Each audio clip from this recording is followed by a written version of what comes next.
Le Club Info se poursuit, soyez les bienvenus si vous nous rejoignez en direct sur LCI. Dans la course aux armes, c'est le dernier né dont tout le monde parle.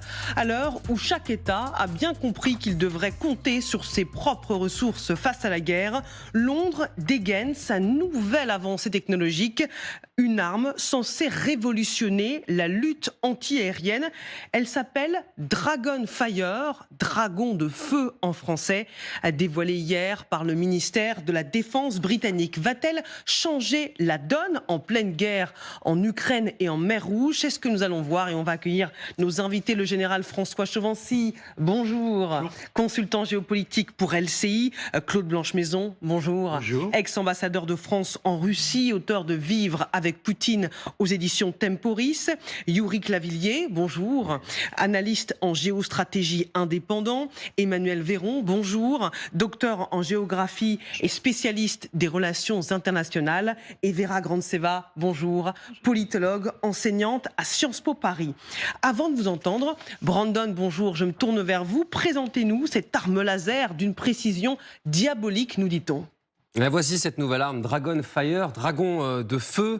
Il s'agit d'une arme laser qui a pour but d'être utilisée contre des cibles aériennes. Un test a été réalisé hier soir sur les champs de tir du ministère britannique de la Défense. Nous sommes dans les îles Hébrides, sur la côte ouest de l'Écosse. Une seule image de ce test a été dévoilée par le ministère de la Défense. La voici, cette image. On peut voir l'arme laser et son faisceau. Alors difficile d'y voir quelque chose d'extrêmement clair, mais dites-vous que le laser a pris pour cible plusieurs drones en provenance de plusieurs directions et à plusieurs kilomètres de distance. Le ministère britannique de la Défense indique que cette nouvelle arme peut toucher une cible à la vitesse de la lumière. Ce laser est doté d'une précision qui équivaut à frapper une pièce de 1 livre sterling à 1 kilomètre de distance. C'est l'équivalent d'une grosse pièce de 2 €. Le secrétaire d'État à la Défense, Grant Shapps, indique également que la précision du laser a le potentiel de réduire le risque de dommages collatéraux. Alors, on a compris que cette arme est d'une précision très, très grande, mais qu'en est-il du coût?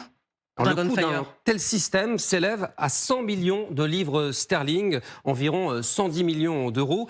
Mais ce qui fait son énorme potentiel, c'est son très faible coût à long terme, si on le compare au prix unitaire d'un missile. Allumer le Dragonfire pendant 10 secondes équivaut au coût d'utilisation d'un radiateur ordinaire pendant seulement 1 heure. C'est ce qu'indique le ministère britannique de la Défense, qui veut dire que cette arme ne coûterait presque rien. Un fonctionnement à hauteur de 10 livres sterling par tir, soit environ 11,60 €. En revanche, cette nouvelle arme à énergie pourrait être limitée par plusieurs facteurs, notamment par les conditions météorologiques.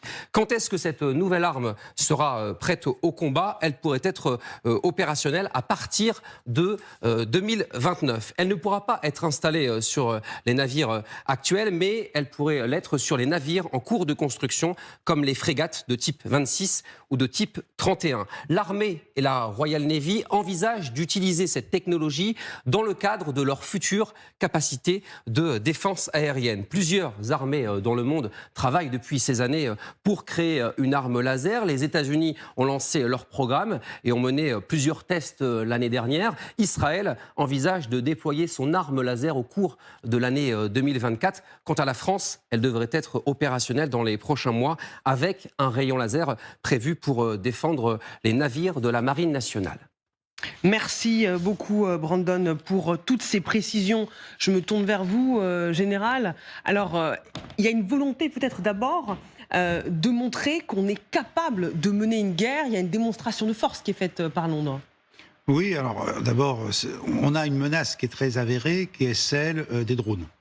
Et en fait, la menace aérienne en général, on voit bien qu'aujourd'hui, sur le champ de bataille ukrainien, c'est une faiblesse que toutes les armées ont, manifestement, face à des armes peu chères, très nombreuses, et qu'on n'arrive pas finalement à combattre.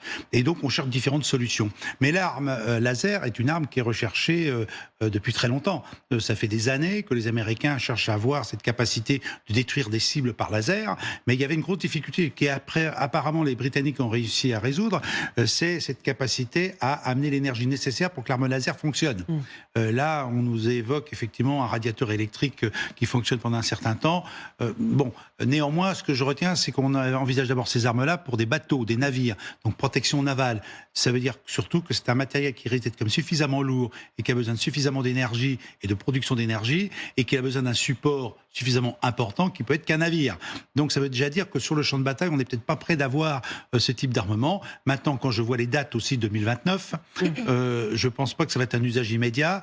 Donc on est dans un effet d'annonce, effectivement un effet d'innovation.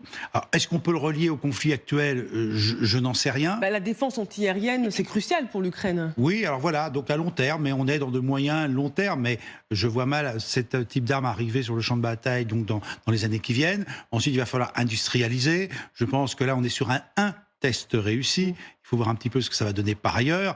Donc voilà, donc on est sur un effet d'annonce qui accompagne les conflits actuels, mais ça veut dire aussi que la Grande-Bretagne, qui est un grand exportateur d'armement, il doit être 5e ou 6e aujourd'hui, peut-être 7e, il a un peu perdu, le pays a perdu un peu de terrain, mais ça vend beaucoup d'armes aussi. Donc ça fait partie aussi de ces exportations potentielles, aussi souveraineté, puissance, parce qu'être capable de construire de l'armement performant, ça veut dire qu'on est à la pointe de la technologie, qu'on a l'industrie pour le faire, effectivement, donc aussi ramener des devises par la suite. Et puis n'oublions pas qu'il y a un certain nombre de grands rencontres d'armement qui ont lieu. Dans 6 mois, vous avez Eurosatory à Paris pendant 5 jours, où tous les grands armements terrestres vont être présentés, où on va effectivement avoir le grand marché de l'armement. Il y en a eu un à Dubaï l'année dernière, où d'ailleurs les Russes étaient présents. Donc nous sommes dans le marché de l'armement, et quand on voit les dépenses pour l'armement qui ont lieu actuellement, le CIPRI annonçait plus de 2,2% des PIB mondial consacré à l'armement, alors qu'il y a 5 ou 6 ans, on était à 1,65, à 70. Donc on a une course à l'armement qui se fait, et vu le nombre de conflits qu'il y a, on peut effectivement ne pas s'en étonner. Oui, Londres cherche à se positionner, Yorick Lavillier. Dans le cas de ces armes, ce qui me frappe, je pense, en termes d'avantages particulièrement visibles, c'est le fait de ne pas avoir besoin de stocker. Dans le sens où chaque coup, une fois que le système a été installé dans le navire, vous n'avez pas besoin d'avoir plusieurs missiles de rechange, puisque en fait, c'est une arme qui va tirer à chaque fois grâce à l'énergie qui lui est fournie. Donc c'est un avantage contre certains types de drones, effectivement dans certaines conditions, mais ça ne va pas nécessairement remplacer non plus tout ce qui a déjà été, tout ce qui est déjà utilisé comme effectivement les missiles anti-aériens ou pour la défense très rapprochée les systèmes CERAM. Donc voilà, c'est quand même quelque chose qui est un avantage à obtenir. Ça veut dire aussi que chaque pays, chaque puissance comme la Grande-Bretagne veut montrer qu'elle peut compter sur ses propres ressources, ses propres forces, à l'heure où on a vu que dans cette guerre, on était beaucoup trop dépendant des technologies américaines, chinoises, iraniennes pour les Russes. Claude Blanche-Maison. Vous avez tout à fait raison, c'est le cas pour les Britanniques qui sont très dépendants en matière nucléaire des Américains, et y compris en matière de propulsion nucléaire pour leurs sous-marins, puisque le coup qui nous a été fait en Australie pour vendre des sous-marins nucléaires, le complot a été ourdi par les Anglais qui ont joué le go-between avec les Américains pour nous chasser du marché australien. Mais ce que je voulais dire aussi, c'est que la marine britannique a quand même une très grande tradition qu'elle réaffirme là, en disant « je vais être doté, même si c'est dans quelques années, de l'arme absolue contre tout ce qui vole ». Alors, il se trouve que c'est la technologie, c'est le troisième point, du laser. On avait l'habitude, il y a très longtemps, il y a 50 ans, d'entendre parler des bombes guidées au laser, mais c'était les bombes qui sortaient des avions, notamment pour bombarder le Vietnam, qui étaient les bombes guidées au laser, mais ça n'a rien à voir. C'est évidemment des lasers très puissants, puisqu'il faut qu'ils puissent détruire à une distance qui d'ailleurs n'est pas indiquée, mais qui est probablement de plusieurs kilomètres, un aéronef pour protéger les navires. Ou d'ailleurs, pas pour les protéger, mais pour tout simplement descendre un avion offensif. Donc là, on a tout un dispositif qui, en effet, va modifier profondément, probablement, les conditions stratégiques, mais pour la fin de la décennie. Je pense que la concurrence joue, comme l'a dit le général, puisque tous les grands pays qui fabriquent des armes sont sur cette affaire, et qu'on va voir fleurir des armes au rayon laser dans les 4 ou 5 principaux pays fabricants d'armes. Emmanuel Véron. Oui, tout a été dit en fait. Pas mieux, non. Simplement que, en fait, quand on regarde l'industrie de défense britannique, elle est quelque part à l'image de son armée, la qualité de son armée, etc. C'est-à-dire que très engagée sur les différents conflits au Moyen-Orient sur les 20 dernières années. Et donc l'outil militaire britannique a, si je puis dire, aujourd'hui une certaine facture. Enfin, en tout cas, ils accusent une certaine fatigue, ou en tout cas un besoin d'un renouvellement. Sauf que les dépenses budgétaires ne sont pas suffisantes, ni les ressources humaines, puisqu'on a des problématiques de ressources humaines pour les forces armées britanniques, y compris pour son industrie de défense. Et donc, si je continue cette analyse, c'est qu'on voit qu'en fait, le tissu industriel de défense britannique est de plus en plus intégré au tissu de défense américain. Comme finalement une forme de diplomatie britannique avec la diplomatie américaine, la politique étrangère britannique avec la politique étrangère américaine. Monsieur l'ambassadeur rappelait le sujet des sous-marins en Australie, à AUKUS, et c'est une société britannique qui s'appelle BAE System, qui est complémentaire dans le système d'armes pour les sous-marins. En fait, BAE System est une grande boîte, hein, c'est une grande entreprise britannique qui est en train de glisser vers, non pas une souveraineté américaine, mais enfin en tout cas de glisser vers une architecture financière, ingénierie, voire institutionnelle, qui est de plus en plus vers les États-Unis. Donc pour ces systèmes-là, qui sont extrêmement, probablement performants, qui sont encore en cours d'élaboration, en fait, c'est pour ça que c'est un coup de communication de la part de nos amis britanniques, de rappeler que les grandes nations industrielles travaillent sur ces systèmes d'armes très sophistiqués, probablement parmi les meilleurs systèmes d'armes de demain, qu'ils soient navalisés ou pas navalisés, montrent que les Britanniques restent dans la course, sont encore dans la course. Mais fondamentalement, le général le disait, sur cette course aux armements, etc., il y a une logique de concurrence très très très forte, en fait, à ce niveau-là de système d'armes, entre 4-5 pays.